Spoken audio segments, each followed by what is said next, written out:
The following opinions are solely those of BoatTest.com and its test captain. Hi, Captain Steve for BoatTest.com, and take a look at this. A new model from Regal, the 29 OBX. It's giving us more interior space and an elevated level of luxury. And based on customer feedback, Regal is also bringing back outboard power. Now, Regal did not just take an existing hull and slap outboard power on it. This hull has been completely retooled based on the outboard power, so as you can see, it's got two full beam steps for the fast track hull. Let's get it right out on the water and see how it performs.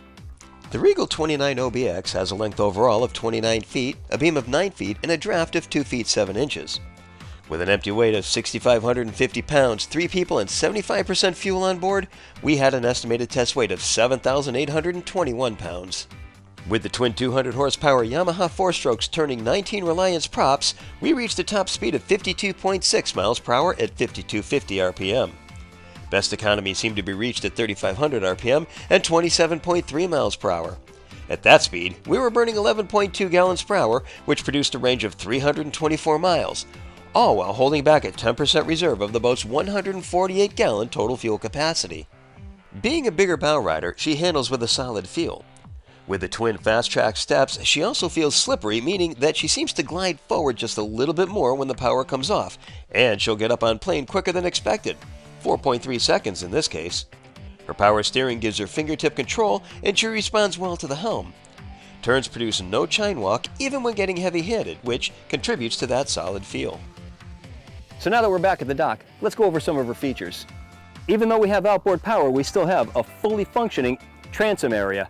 Swim platform goes all the way around, full walk-around capability. Both sides come out 3.5 feet from the transom. We've got a concealed swim ladder over to the port hand side, freshwater shower. Look at this. A wet storage compartment for the bathing suits and towels. 2 waterproof speakers and a remote control for the Fusion stereo. And take a look at this. 2 double-wide aft-facing seats. Both seats can lay down to form a sun pad. The outboards are secured to an elevated mount that's integral to the hull. On top of that is a cap making up the extended swim platform. So in this manner, the swim platform isn't bearing the load of the engines. While moving to the cockpit, it's all about seating, and there's plenty of it, wrapping all the way around. With the seat backs flipped back, now we can accommodate the cockpit seating, and both seats are on an electrically actuated slide to move them fore and aft 12 inches, giving us even more cockpit space. With the addition of a pedestal table, we turn the cockpit into a dining area. To port, we've got a 36-quart carry-on cooler. To starboard, we have dedicated storage for the teak pedestal table, plus the main breaker panel and battery switches. And we have roomy sole storage, plus under the back seats, huge lazarette storage.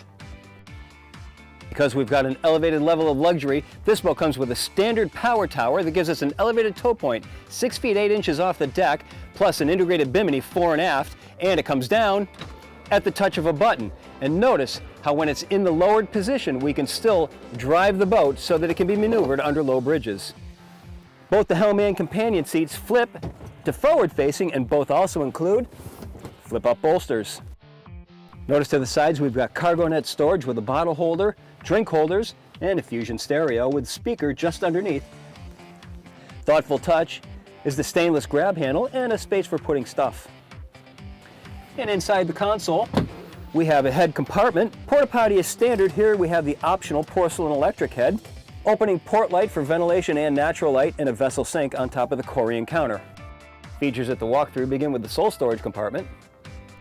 We can close off the walkthrough for operating on those chilly mornings, and just behind the air dam, we've got a storage drawer and trash receptacle. At the bow, the beam is carried well forward, so we have 6 feet 2 inches between the bolsters at the rear, 4 feet at the bow. Seating goes all the way around, flip down armrests, and if we remove the cushion, now we have a seat that we can utilize with our feet on the deck instead of in the lounge position. There's plenty of storage under the seats. Adding a pedestal table has its obvious advantages. There are stainless steel drink holders to both sides. The speakers are facing aft. The rails are elongated so that you can get your hands around it a little bit easier. To both sides of the bow, we have 8-inch cleats. These are 2 of the boat's 6 cleats total.